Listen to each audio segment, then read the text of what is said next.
Hey there, Flo here. I forgot to change my Bible verse thing again. Let me do that real quick. I have to change it in multiple places, and sometimes I forget to change it in OBS.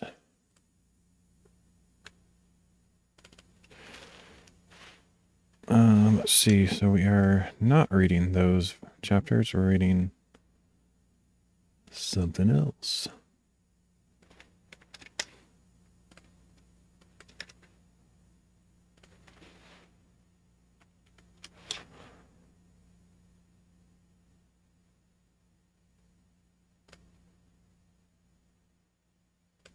And while I'm at it, let me get next reading in there.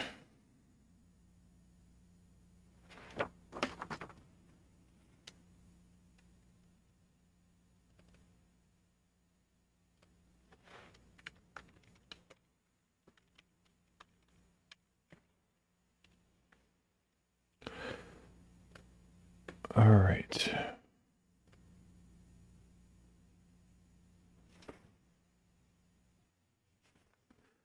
Okay, now we're ready. So we're going to read Deuteronomy 14 to 16 and John 15. Be nice if I had some automated way to do all this setup. I could get a lot, or I could spend a lot less time preparing for streams and actually doing streams and do more streams per day and all that stuff. But oh well, it's the way it is. Okay, so quick prayer and then we'll start reading.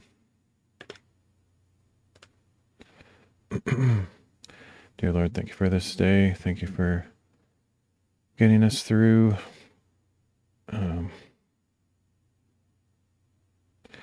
Just thank you for who you are and your mercy and your love and your grace for us. Help us to take our relationship and priorities with you seriously. And listen to your word and apply it to our lives.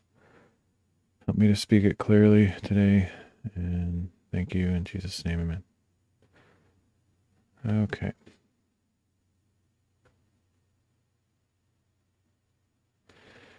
Deuteronomy chapter 14. You are sons of the Lord your God. Do not cut yourselves or shave your foreheads on behalf of the dead, for you are a people holy to the Lord your God. The Lord has chosen you to be a people for his prized possession out of all the peoples on the face of the earth. You must not eat any detestable thing. These are the animals that you may eat: the ox, the sheep, the goat, the deer, the gazelle, the roe deer, the wild goat, the ibex, the antelope, and the mountain sheep. You may eat any animal that has a split hoof divided in two and that chews the cud.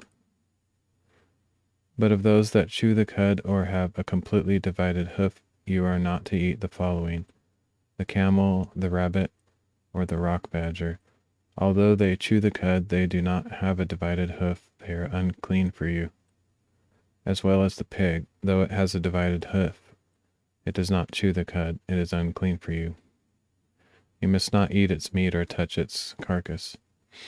Of all the creatures that live in the water, you may eat anything with fins and scales.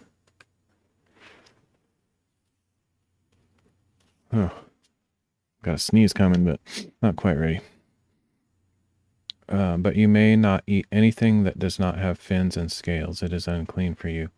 You may eat any clean bird, but these you may not eat: the eagle, the bearded vulture, the black vulture, the red kite, the falcon, any kind of kite, any kind of raven, the ostrich, the screech owl, the gull, any kind of hawk, the little owl, the great owl, the white owl, the desert owl, the osprey, the cormorant, the stork, any kind of heron, the hoopoe, or the bat.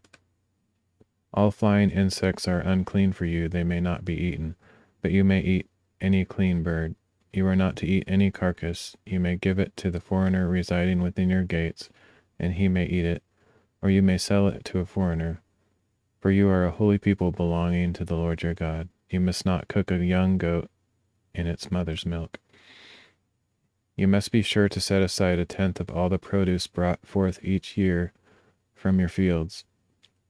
And you are to eat a tenth of your grain, new wine, and oil, and the firstborn of your herds and flocks in the presence of the Lord your God, at the place he will choose as a dwelling for his name, so that you may learn to fear the Lord your God always. But if the distance is too great for you to carry that with which the Lord God has blessed you, because the place where the Lord your God will choose to put his name is too far away, then exchange it for money, take the money in your hand, and go to the place the Lord your God will choose. Then you may spend the money on anything you desire, cattle, sheep, wine, strong drink, or anything you wish. You are to feast there in the presence of the Lord your God and rejoice with your household. And do not neglect the Levite within your gates, since he has no portion or inheritance among you. At the end of every 3 years, bring a tenth of all your produce for that year, and lay it up within your gates.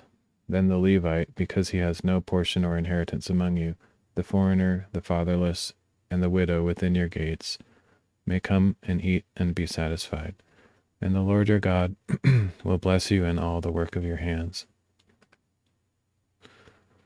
Okay, that was Deuteronomy 14. Let's go on to chapter 15. At the end of every 7 years you must cancel debts. This is the manner of remission. Every creditor shall cancel what he has loaned to his neighbor. He is not to collect anything from his neighbor or brother, because the Lord's time of release has been proclaimed. You may collect something from a foreigner, but you must forgive whatever your brother owes you. There will be no poor among you, however, because the Lord will surely bless you in the land that the Lord your God is giving you to possess as an inheritance. If only you obey the Lord your God and are careful to follow all these commandments I am giving you today. When the Lord your God blesses you as he has promised, you will lend to many nations but borrow from none. You will rule over many nations but be ruled by none. If there is a poor man among your brothers within any of the gates in the land that the Lord your God has given you, then you are not to harden your heart or shut your hand from your poor brother. Instead, you are to open your hand to him and freely loan him whatever he needs. Be careful not to harbor this wicked thought in your heart. The 7th year, the year of release, is near, so that you look upon your poor brother begrudgingly and give him nothing. He will cry out to the Lord against you, and you will be guilty of sin. Give generously to him, and do not let your heart be grieved when you do so. And because of this, the Lord your God will bless you in all your work and in everything to which you put your hand. For there will never cease to be poor in the land. That is why I am commanding you to open wide your hand to your brother and to the poor and needy in your land. If a fellow Hebrew, a man or a woman, is sold to you and serves you 6 years, then in the 7th year you must set him free. And when you release him, do not send him away empty-handed. You are to furnish him liberally from your flock, your threshing floor, and your winepress. You shall give to him as the Lord your God has blessed you. Remember that you were slaves in the land of Egypt, and the Lord your God redeemed you. That is why I am giving you this command today. But if your servant says to you, I do not want to leave you because he loves you and your household and is well off with you, then take an awl and pierce it through his ear into the door, and he will become your servant for life. And treat your maidservant the same way. Do not regard it as a hardship to set your servant free, because his 6 years of service were worth twice the wages of a hired hand, and the Lord your God will bless you in all you do. You must set apart to the Lord your God every firstborn male produced by your herds and flocks. You are not to put the firstborn of your oxen to work, nor are you to shear the firstborn of your flock. Each year you and your household are to eat it before the Lord your God in the place the Lord will choose. But if an animal has a defect, is lame or blind, or has any serious flaw, you must not sacrifice it to the Lord your God. Eat it within your gates. Both the ceremonially unclean and clean may eat it, as they would a gazelle or a deer, but you must not eat the blood. Pour it on the ground like water. It's Deuteronomy 15. Let's go on to chapter 16. Observe the month of Abib and celebrate the Passover to the Lord your God, because in the month of Abib the Lord your God brought you out of Egypt by night. You are to offer to the Lord your God the Passover sacrifice from the herd or flock in the place the Lord will choose as a dwelling for his name. You must not eat leavened bread with it. For 7 days you are to eat it with unleavened bread, the bread of affliction, because you left the land of Egypt in haste, so that you may remember for the rest of your life the day you left the land of Egypt. No leaven is to be found in all your land for 7 days, and none of the meat you sacrifice in the evening of the first day shall remain until morning. You are not to sacrifice the Passover animal in any of the towns that the Lord your God has given you. You must only offer the Passover sacrifice at the place the Lord your God will choose as a dwelling for his name. Do this in the evening as the sun sets, at the same time you departed from Egypt. And you shall roast it and eat it in the place the Lord your God will choose, and in the morning you shall return to your tents. For 6 days you must eat unleavened bread, and on the 7th day you shall hold a solemn assembly to the Lord your God, and you must not do any work. You are to count off 7 weeks from the time you first put the sickle to the standing grain. And you shall celebrate the Feast of Weeks to the Lord your God with a freewill offering that you give in proportion to how the Lord your God has blessed you. And you shall rejoice before the Lord your God in the place he will choose as a dwelling for his name. You, your sons and daughters, your men servants and maidservants, and the Levite within your gates, as well as the foreigner, the fatherless, and the widows among you. Remember that you were slaves in Egypt, and carefully follow these statutes. You are to celebrate the Feast of Tabernacles for 7 days after you have gathered the produce of your threshing floor and your winepress. And you shall rejoice in your feast, you, your sons and daughters, your men servants and maidservants, and the Levite, as well as the foreigner, the fatherless, and the widows among you. For 7 days you shall celebrate a feast to the Lord your God in the place he will choose, because the Lord your God will bless you in all your produce and in all the work of your hands, so that your joy will be complete. 3 times a year all your men are to appear before the Lord your God in the place he will choose, at the Feast of Unleavened Bread, the Feast of Weeks, and the Feast of Tabernacles. No one should appear before the Lord empty-handed. Everyone must appear with a gift as he is able, according to the blessing the Lord your God has given you. You are to appoint judges and officials for your tribes in every town that the Lord your God has given you. They are to judge the people with righteous judgment. Do not deny justice or show partiality. Do not accept a bribe, for a bribe blinds the eyes of the wise and twists the word of the righteous. Pursue justice and justice alone, so that you may live and you may possess the land that the Lord your God is giving you. Do not set up any wooden Asherah pole next to the altar you will build for the Lord your God. And do not set up for yourselves a sacred pillar which the Lord your God hates. All right, that's it in Deuteronomy. We just have John 15.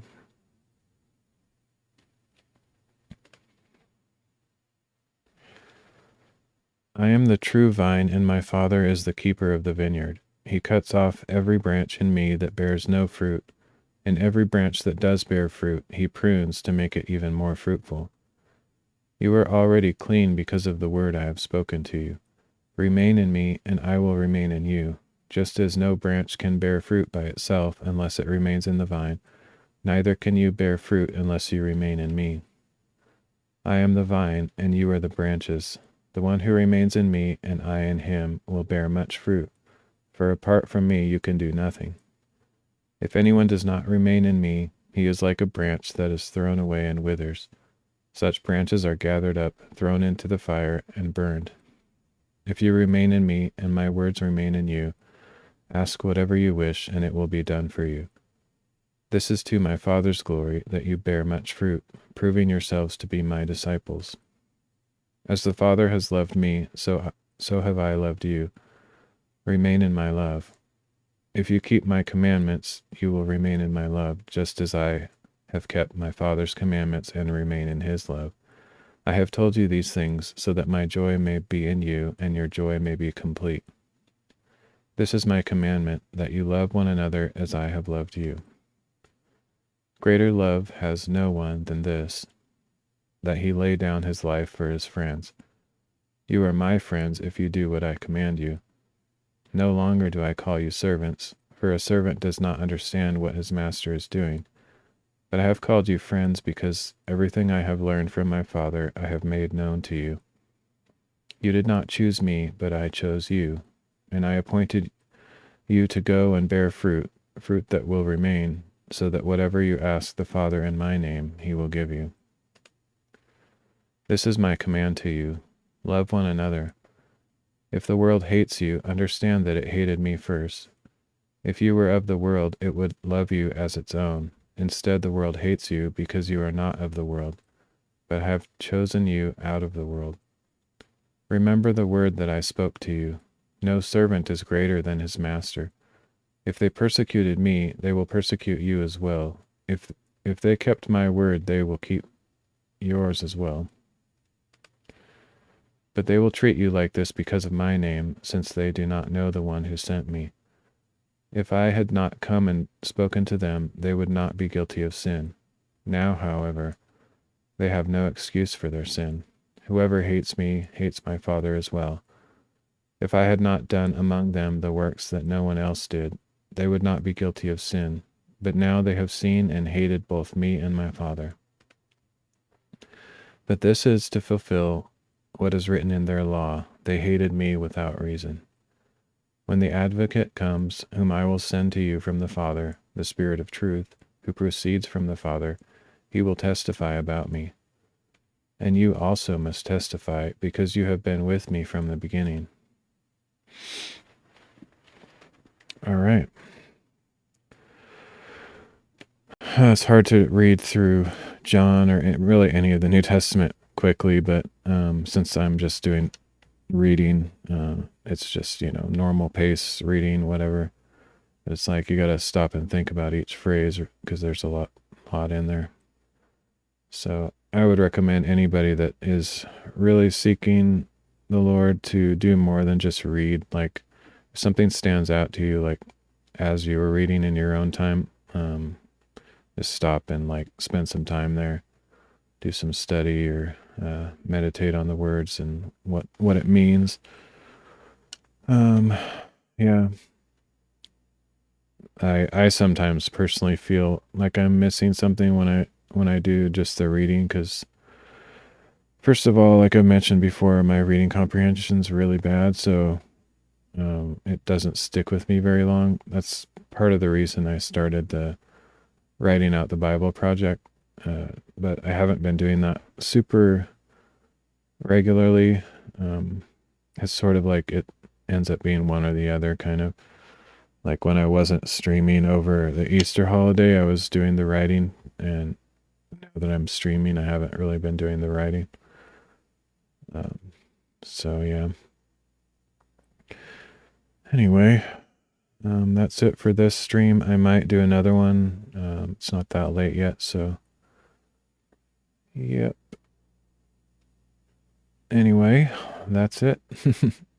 Sudden and awkward, abrupt ending like usual. I'll see you all next time. Thanks for joining me.